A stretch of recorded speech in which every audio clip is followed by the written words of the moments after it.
Hello students, इस video में निर्देशांक ज्यामिति के बारे में पढ़ेंगे।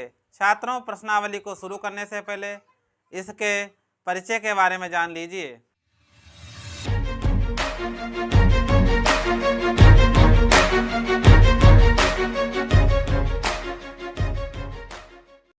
जैसे यह एक बोर्ड है। छात्रों, आपके पास कॉपी का पेज होगा, उस पर कोई एक बिंदु लेने के लिए कहा जाए तो कोई स्टूडेंट यहाँ पर, कोई यहाँ पर, कोई यहाँ पर। छात्रों, इस बोर्ड पर अनेकों बिंदु लिए जा सकते हैं, लेकिन कोई भी बिंदु की स्थिति निश्चित नहीं हुई है। छात्रों, यदि ऐसे कहा जाए इस बोर्ड के ऊपर से 5 सेंटीमीटर नीचे कहीं पर एक बिंदु लिया जाए तो कोई स्टूडेंट यहाँ पर, कोई यहाँ पर, कोई यहाँ पर, कोई यहाँ पर, कोई यहाँ पर, कोई यहाँ पर। कहने का मतलब बोर्ड के नीचे 5 सेंटीमीटर दूर पर कहीं पर कोई बिंदु स्टूडेंट लेगा, लेकिन अब भी वह बिंदु निश्चित नहीं हुआ है। छात्रों, लेकिन इस प्रकार कहा जाए इस बोर्ड के बाएं से 10 सेंटीमीटर इधर और ऊपर से 5 सेंटीमीटर नीचे एक बिंदु लिया जाए तो यहाँ पर उस बिंदु की लोकेशन फिक्स हो गई है। छात्रों, कहने का मतलब यह है किसी बिंदु को निश्चित करने के लिए दो दिशाओं की जरूरत होती है। कहने का मतलब दो अक्षों की जरूरत होती है। छात्रों, अक्षों को बनाने के लिए क्षैतिज पर एक संख्या रेखा ले लेंगे इस प्रकार से। छात्रों, बीच में 0 बिंदु होता है, इसके इस तरफ प्लस वाली संख्याएं होती हैं 1, 2, 3, 4, 5, 6, 7। इसके पीछे तरफ माइनस वाली संख्या होती है -1, -2, -3, -4, -5, -6, -7। इसका नाम रख देंगे x डैश। अब एक संख्या रेखा 0 बिंदु से ऊपर नीचे ले लेंगे, ऊर्ध्वाधर ले लेंगे इस प्रकार से।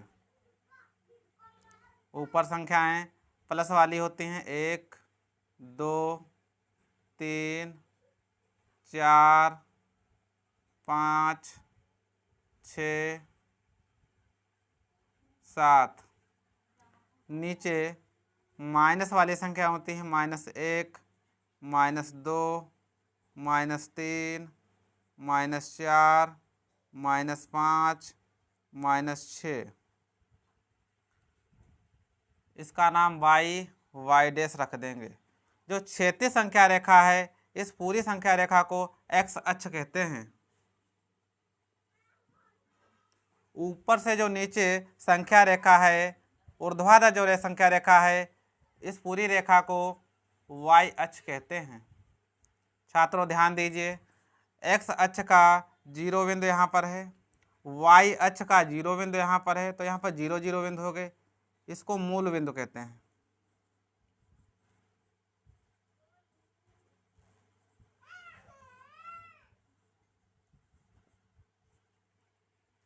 छात्रों, जैसे यहाँ पर एक बिंदु है A, इसकी लोकेशन बताना है कि A बिंदु कहाँ पर है।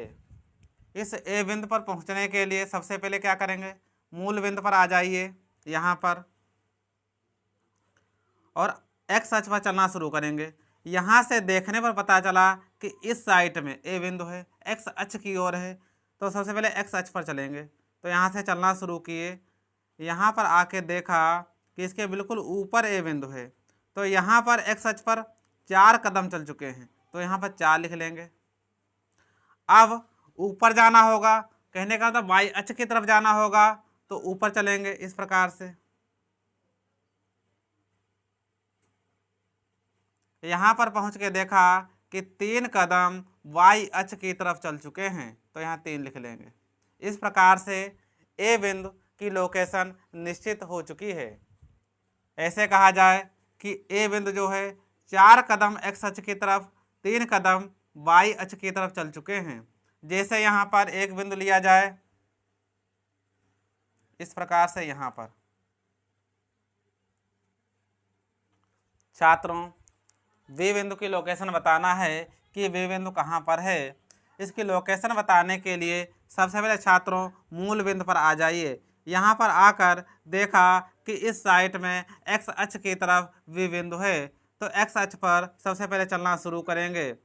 यहाँ पर चलते हुए यहाँ पर पहुँचे और यहाँ पर पहुँचकर देखा ऊपर, इसके बिल्कुल ऊपर वी बिंदु है। छात्रों x अक्ष पर 6 कदम चल चुके हैं, तो यहाँ पर 6 लिख लेंगे। अब ऊपर जाना है, कहने का मतलब y अक्ष की तरफ जाना है, तो यहाँ से ऊपर चलना शुरू करेंगे इस प्रकार से। यहाँ पर पहुंचकर देखा कि ऊपर y अक्ष की तरफ 6 कदम चल चुके हैं, तो यहाँ पर 6 लिख लेंगे। इस प्रकार से बी बिंदु की लोकेशन निश्चित हो चुकी है। कहने का मतलब बी बिंदु 6 कदम x अक्ष की तरफ और 6 कदम y अक्ष की तरफ चल चुके हैं। छात्रों जैसे एक बिंदु यहाँ पर ले लीजिए सी बिंदु। इस सी बिंदु की लोकेशन बतानी है कि यह कहाँ पर है। इस सी बिंदु तक पहुँचने के लिए सबसे पहले मूल बिंदु पर आ जाइए। यहाँ पर आकर देखा कि इस साइड में x अक्ष की तरफ सी बिंदु है, तो सबसे पहले x अक्ष पर चलना शुरू करेंगे। तो यहाँ से चलेंगे, यहाँ पर आकर देखा कि इसके बिल्कुल ऊपर सी बिंदु है, तो सी x अक्ष पर 2 कदम चल चुके हैं, तो यहाँ पर 2 लिख लीजिए, -2।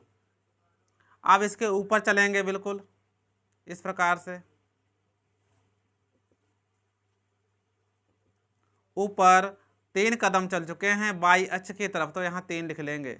इस प्रकार से सी बिंदु की लोकेशन निश्चित हो चुकी है। छात्रों कहने का मतलब सी बिंदु -2 कदम x अक्ष की तरफ और 3 कदम y अक्ष की तरफ चल चुके हैं।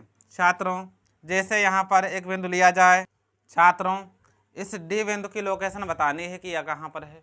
इस डी बिंदु पर पहुँचने के लिए सबसे पहले मूल बिंदु पर आ जाइए। छात्रों मूल बिंदु से देखने पर पता चला कि इस दिशा में डी बिंदु है, तो x अक्ष पर चलना शुरू करेंगे इस प्रकार से। यहाँ पर आकर पता चला कि इसके नीचे बिल्कुल डी बिंदु है, तो हम लोग x अक्ष पर 5 कदम -5 कदम चल चुके हैं, तो यहाँ -5 लिख लेंगे। अब इसके नीचे चलना शुरू करेंगे इस प्रकार से। यहाँ पर आकर देखा कि y अक्ष की तरफ -6 कदम चल चुके हैं, तो यहाँ -6 लिख लेंगे। इस प्रकार से डी बिंदु की लोकेशन निश्चित हो चुकी है। छात्रों क्योंकि -5 कदम x अक्ष की तरफ, -6 कदम y अक्ष की तरफ चल चुके हैं। छात्रों यहाँ पर ध्यान दीजिए, जैसे मान लीजिए यहाँ पर कोई बिंदु E है, इस E बिंदु की लोकेशन बताना है कि ये कहाँ पर है। तो सबसे पहले मूल बिंदु पर आ जाइए। यहाँ से देखने पर पता चला कि इस साइड में E बिंदु है। छात्रों E बिंदु तक पहुँचने के लिए सबसे पहले x अक्ष पर चलेंगे। यहाँ पर चलने के बाद यहाँ पर पहुँचे, कहने का मतलब x अक्ष पर 4 कदम चलने के बाद पता चला कि इसके बिल्कुल नीचे E बिंदु है, तो यहाँ पर 4 कदम x अक्ष की तरफ चल चुके हैं। अब इसके नीचे चलना शुरू करेंगे इस प्रकार से y अक्ष की तरफ। यहाँ पर चलने के बाद देखा कि बिल्कुल -4 के सामने E बिंदु है। छात्रों -4 कदम y अक्ष की तरफ चल चुके हैं, तो यहाँ -4 लिख लेंगे। इस प्रकार से E बिंदु की लोकेशन निश्चित हो चुकी है। कहने का मतलब 4 कदम x अक्ष की तरफ, -4 कदम y अक्ष की तरफ चल चुके हैं। छात्रों यह पूरा तल है, इसको XY तल भी कहते हैं, क्योंकि यह पूरा तल x अक्ष और y अक्ष में बटा है, तो इसको लिख लेंगे XY तल, या इसको कार्ती तल भी कहते हैं।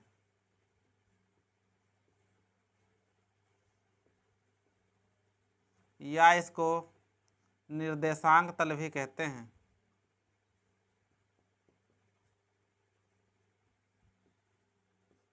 छात्रों जान लीजिए इस प्रकार, जैसे कोई बिंदु है, उस बिंदु में x अक्ष के निर्देशांक सबसे पहले आते हैं, y अक्ष के निर्देशांक दूसरे नंबर पर आते हैं। कहने का मतलब लास्ट में y अक्ष के निर्देशांक, शुरू में एक्स अक्ष के निर्देशांक आते हैं हमेशा। तो एक्स अक्ष के निर्देशांक को भुज भी कहते हैं, इसको कोट कह देते हैं। वाई अक्ष के निर्देशांक को, जैसे ए बिंदु था 4,3, इसको कहेंगे एक्स के निर्देशांक बराबर 4। वाई अक्ष के निर्देशांक बराबर 3। छात्रों ध्यान दीजिए, कोई भी बिंदु हो तो सबसे पहले एक्स अक्ष का निर्देशांक, बाद में वाई अक्ष का निर्देशांक लिखा जाता है। छात्रों कार्तीय तल बना लीजिए, कहने का मतलब एक्स वाई तल इस प्रकार से। यह तल 4 भागों में बट चुका है। यह संख्या रेखा जो 36 है इसको एक्स अक्ष कहते हैं, इसका नाम एक्स डैश। जो ऊर्ध्वाधर है ऊपर से नीचे की ओर है, इसका नाम वाई डैश रख देते हैं और पूरे को वाई अक्ष कहते हैं। छात्रों यह तल 4 भागों में बढ़ चुका है। इसका नामकरण किस प्रकार से करते हैं? इसको पहला चतुर्थांश, इसको दूसरा, इसको तीसरा, इसका चौथा मानते हैं। इसको लिख लीजिए पहला चतुर्थांश,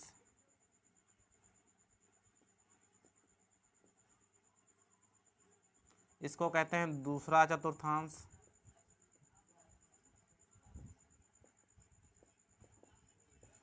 इसको कहते हैं तीसरा चतुर्थांश,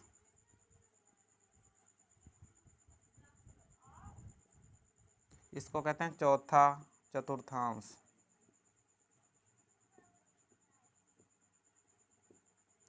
छात्रों वाई अक्ष एक्स अक्ष इन दोनों के 0 बिंदु यहाँ पर होते हैं, तो इसको कहते हैं मूल बिंदु।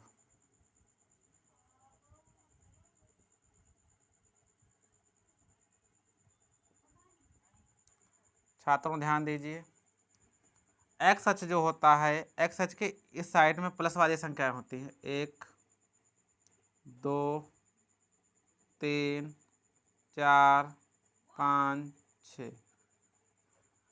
0 के इस साइड में माइनस वाली संख्या होती है, -1 -2 -3 -4 -5 -6। ऊपर वाई अक्ष वाली ऊपर वाली संख्या प्लस वाली होती हैं, 1 2 3 4 5 6। नीचे वाली संख्या माइनस वाली होती है, -1 -2 -3 -4 -5 -6। छात्रों ध्यान दीजिए, इस चतुर्थांश में कहीं पर कोई बिंदु होगा तो वह बिंदु किस प्रकार का होगा? सबसे पहले जो निर्देशांक एक्स अक्ष का लिखा जाता है, तो यहाँ पर एक्स अक्ष की संख्याएं प्लस वाली हैं, तो निर्देशांक पहला प्लस वाला हो जाएगा। बाद में वाई अक्ष का निर्देशांक लिखा जाता है, यहाँ वाई अक्ष की संख्याएं प्लस वाली हैं, तो यहाँ प्लस का निर्देशांक हो जाएगा। कहने का मतलब इस चतुर्थांश में कहीं पर कोई बिंदु होगा उसके निर्देशांक प्लस प्लस के होंगे। दूसरे चतुर्थांश में कहीं पर कोई बिंदु होगा तो सबसे पहले एक्स अक्ष का निर्देशांक लिखा जाता है, यहाँ पर माइनस वाली संख्या है तो माइनस वाला निर्देशांक हो जाएगा। बाद में वाई अक्ष का निर्देशांक लिखा जाता है, वाई अक्ष की संख्याएं जो हैं प्लस वाली हैं तो यहाँ प्लस का निर्देशांक हो जाएगा। अब ध्यान दीजिए, इस चतुर्थांश में कहीं पर कोई बिंदु होगा उसके निर्देशांक माइनस प्लस के होंगे। छात्रों ध्यान दीजिए, इस चतुर्थांश में कहीं पर कोई बिंदु होगा तो सबसे पहले एक्स अक्ष का निर्देशांक लिखा जाता है, यहाँ एक्स अक्ष का निर्देशांक माइनस वाला तो माइनस वाला निर्देशांक होगा। यहाँ वाई अक्ष के निर्देशांक बाद में लिखे जाते हैं, यहाँ वाई अक्ष की संख्याएं जो माइनस वाली हैं तो यहाँ माइनस का निर्देशांक होगा। कहने का मतलब तीसरे चतुर्थांश में माइनस माइनस के निर्देशांक होते हैं। चौथे चतुर्थांश में कहीं पर कोई बिंदु होगा तो वह किस प्रकार का होगा? तो यहाँ सबसे पहले एक्स अक्ष का निर्देशांक लिखा जाता है, यहाँ एक्स अक्ष की संख्याएं प्लस वाली हैं तो प्लस का निर्देशांक हो जाएगा। बाद में वाई अक्ष के निर्देशांक लिखे जाते हैं, तो यहाँ माइनस वाली संख्याएं हैं तो माइनस वाला निर्देशांक हो जाएगा। कहने का मतलब इस चतुर्थांश में कहीं पर कोई बिंदु हो वह प्लस माइनस का होगा। छात्रों इस प्रकार से हम लोग निर्देशांक ज्यामिति का परिचय जान चुके हैं। इसकी सहायता से प्रश्नावली को